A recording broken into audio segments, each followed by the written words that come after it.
नमस्कार स्टूडेंट्स, आज हम बात करेंगे इस लेसन में प्रतिसत्ता की।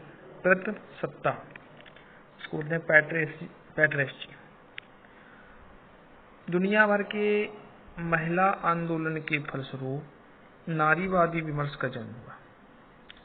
इसका महत्वपूर्ण पहलू यह रहा कि ऐसे उपकरण एवं सिद्धांतों की खोज की जाए जो स्त्रियों के अधीनीकरण तथा जेंडर विभेदीकरण को सुनिश्चित करें। इसलिए नारीवादी विमर्श में स्त्रियों को अधीन करने वाली इस जटिल संरचना को पहचाना गया तथा उसे एक नाम दे दिया गया, प्रतिसत्ता। 20वीं सदी के 8वें दशक के मध्य से ही नारीवादियों ने प्रतिसत्ता शब्द का प्रयोग करना शुरू कर दिया। सामान्य रूप से प्रतिसत्ता को पुरुषों द्वारा स्त्रियों के ऊपर प्रभुत्व की प्रणाली के रूप में जाना जाता है या समझा जाता है। इस संबंध में एक विद्वान हुए हैं सिल्विया बेवली। उन्होंने बताया है कि प्रतिसत्ता को सामाजिक संरचना और क्रियाओं की एक ऐसी व्यवस्था के रूप में परिभाषित किया जाता है जिसमें पुरुषों का स्त्रियों पर वर्चस्व रहता है और वे उनका शोषण व उत्पीड़न करते हैं। सिल्विया बेवली जी ने ये परिभाषा प्रतिसत्ता की दी है। दूसरी परिभाषा दी है गॉड लर्नर ने।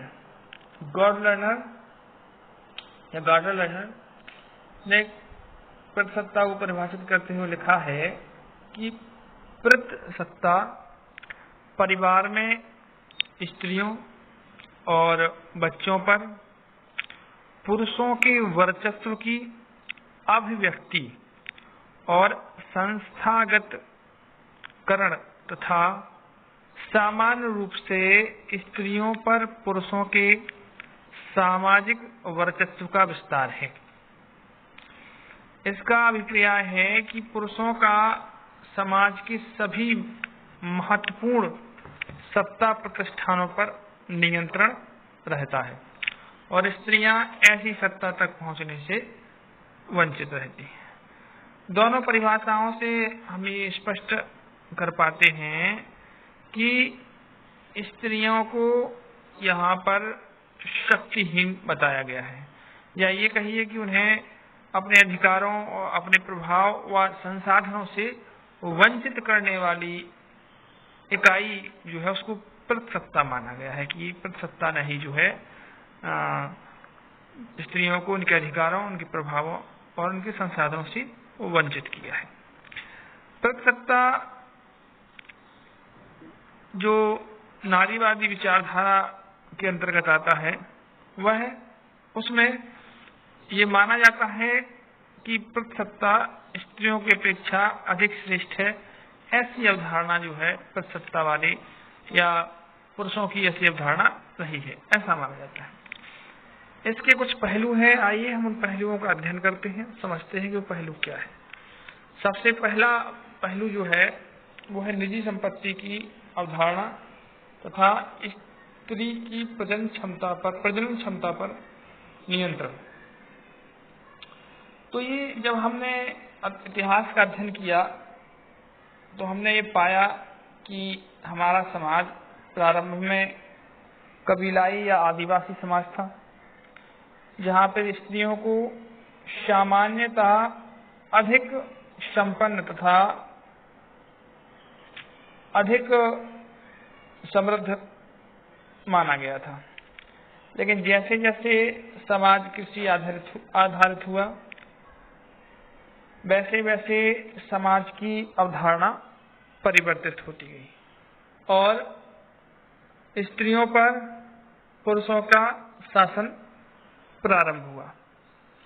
इसको मैंने कुछ भागों में बांटा है कि हम जो है 3 बिंदु जो मुख्य रूप से हैं, इन 3 बिंदुओं के अंतर्गत प्रतिसत्ता का जो पहला पहलू है उसको देख सकते हैं। सबसे पहला है संपत्ति पर स्वामित्व। संपत्ति पर स्वामित्व प्रतिसत्ता को स्थापित करने के लिए जहां स्त्रियों और पुरुषों को आदिवासी समाज में समानता प्राप्त थी, वहीं कृषि आधारित समाज में स्त्रियों की अपेक्षा संपत्ति पर पुरुषों ने अपना स्वामित्व स्थापित किया। या ये कहिए कि संपत्ति पर संपूर्ण अधिकार पुरुषों ने किया।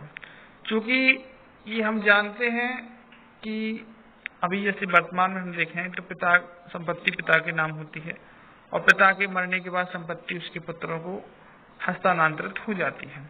तो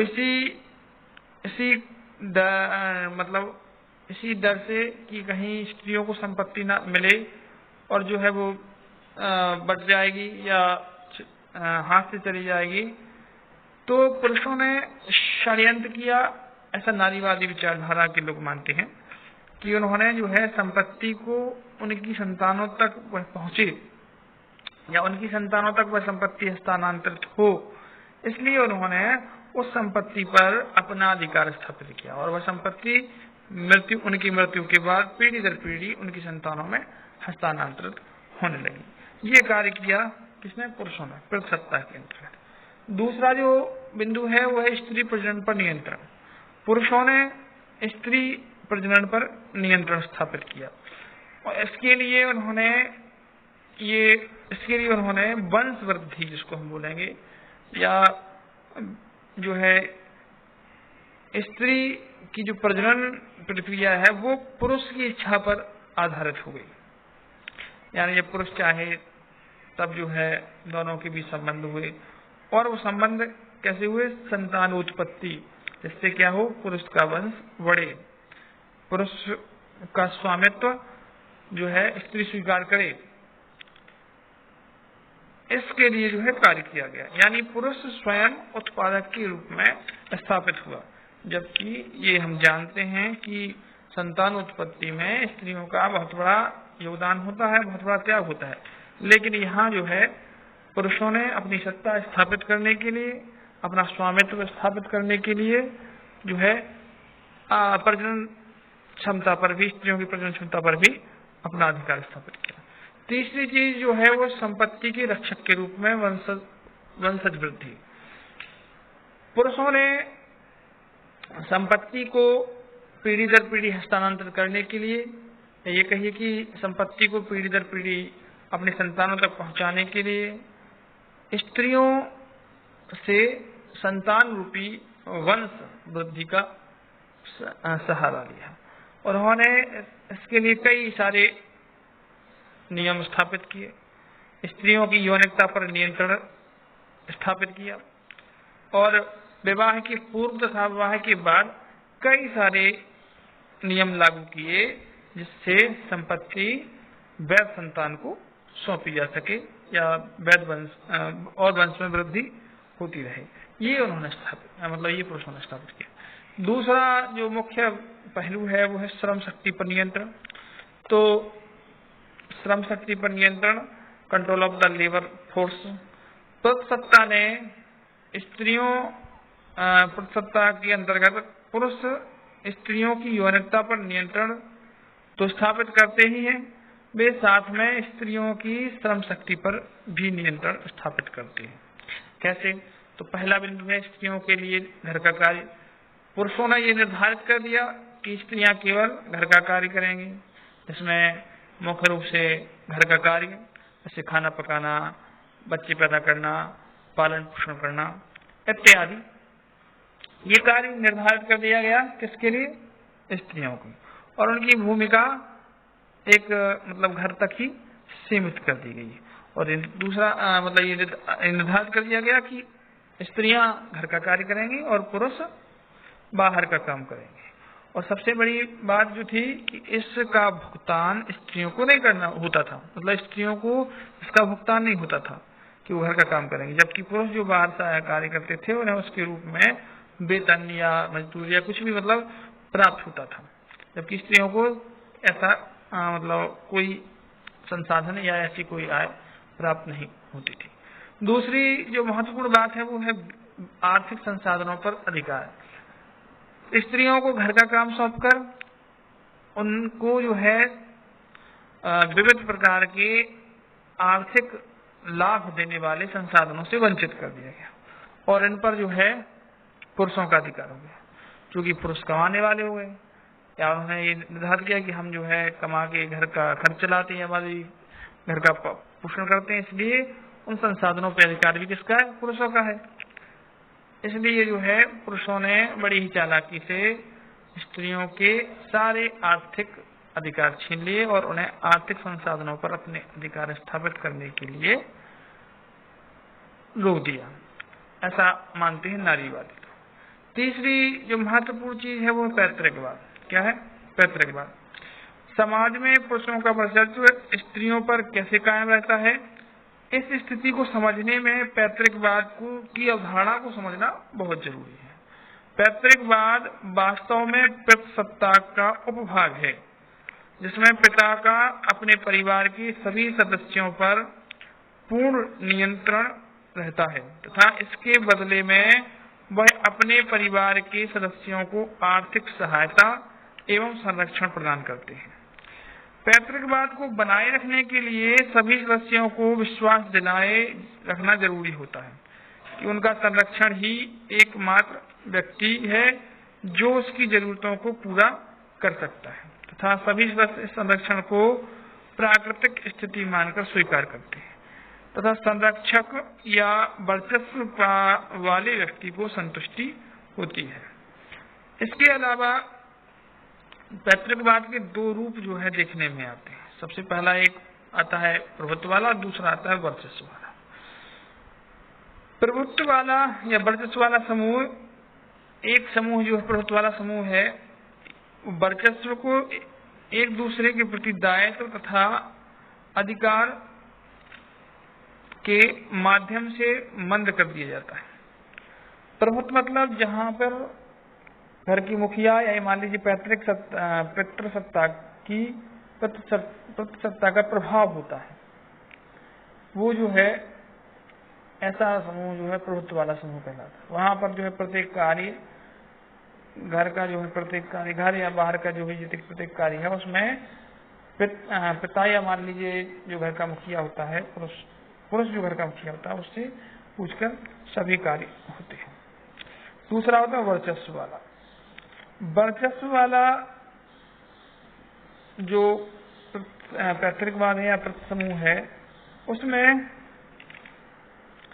एक पुरुष प्रधान परिवार की महत्वपूर्ण भूमिका होती है, साथ ही साथ वो जो है अपना वर्चस्व परिवार पर निर्धारित करता है या परिवार पर मजबूर करता है। इसमें लिंग के आधार पर या श्रम क्षेत्रों के आधार पर जो है परिवार पर वर्चस्व स्थापित किया जाता है। अगला जो है नंबर 4 पहलू है पितृसत्ता बनाए रखने के लिए स्त्रियों का सहयोग।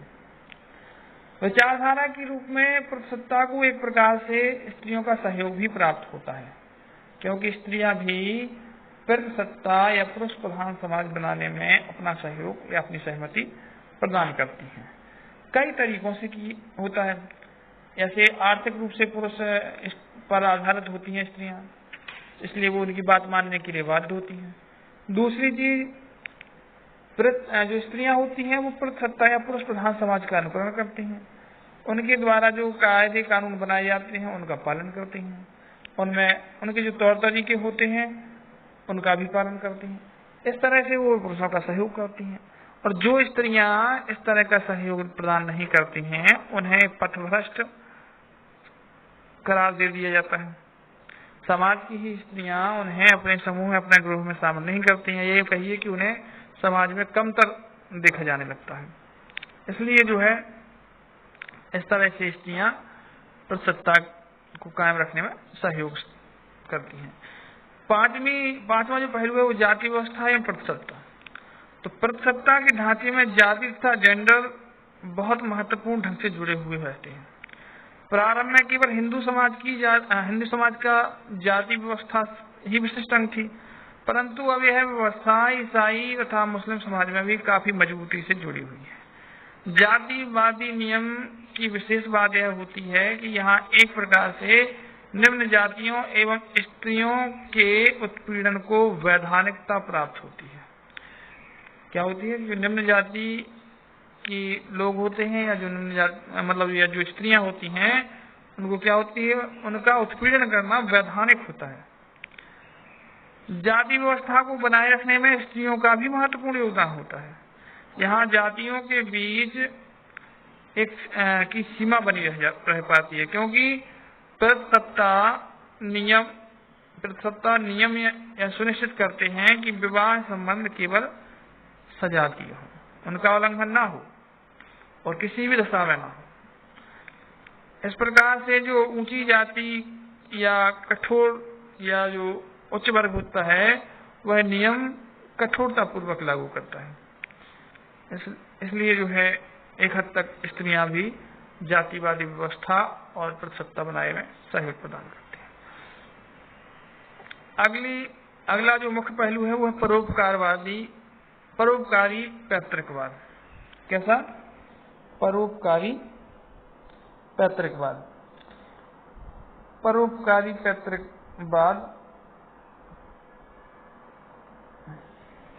परोपकारी पैतृकवाद से तात्पर्य है जब एक घर का जो पुरुष प्रधान परिवार होता है, उसका मुखिया संपूर्ण परिवार का भरण पोषण अपनी मेहनत अपनी लगन से करता है, तो परोपकारी पैतृकवाद से जोड़कर देखा जाता है। दक्षिण एशिया में प्रतिसत्ता तथा जाति के क्रम को बनाए रखने में स्त्रियों का सहयोग लेने में परोपकारी पैतृकवाद का बड़ा हाथ है। इसके अंतर्गत आज्ञाकारी स्त्रियों को कुछ विशेष अधिकार और सुविधाएं प्रदान की जाती हैं। मतलब जो स्त्रियां घर में होती हैं और वे पुरुष की आज्ञाकारी होती हैं, उनके हिसाब से कार्य करती हैं, तो उन्हें घर में सम्मान प्राप्त होता है और उन्हें अधिकार भी दे दिए जाते हैं और उन्हें कुछ सुविधाएं भी प्रदान की जाती हैं, जिससे क्या होता है? उन्हें कुछ सुरक्षा और सम्मान दोनों का स्तर बढ़ जाता है। यह स्तर कई बार पूजा के स्तर तक चला जाता है। यानी जो ये नारीवादी लोग हैं, वो मानते हैं कि जो घर में स्त्रियों को देवी मानने की अवधारणा है, वो यहीं से जन्म लेती है। और ऐसा ये मानते हैं कि जो विभिन्न माइथोलॉजिकल ग्रंथ हैं या माइथोलॉजिकल थ्योरी हैं, परिभाषाएं हैं, वे इसी प्रकार के समीकरण को बताती हैं। इससे क्या होता है कि महिलाओं में शुचिता और कर्तव्य प्राणता की भावना जागृत होती है, जिससे पुरुष प्रधान समाज उनको स्वीकार कर लेता है। कई बार पतिव्रता स्त्रियां यह मानने लगती हैं कि उन्हें कोई विशेष शक्ति प्राप्त हो रही है तथा इससे श्रेष्ठ तथा आध्यात्मिक शक्ति के जरिए वे कोई भी चमत्कार कर सकती हैं। इस प्रकार प्रतिसत्तात्मकता की विचारधारा को अपनाने के क्रम में स्त्रियां पतिव्रता तथा पत्नी सुलभ कर्तव्य परायणता आदि गुणों को आत्मसात कर लेती हैं। इससे जो है घर के पुरुष प्रधान मुखिया को भी संतावना प्राप्त होती है। ये था पितृसत्ता, जिसके बारे में हम लोगों ने अध्ययन किया। पितृसत्ता बहुत ही महत्वपूर्ण पहलू है और पितृसत्ता आपकी परीक्षा में पूछा जा सकता है। धन्यवाद। जय हिंद। जय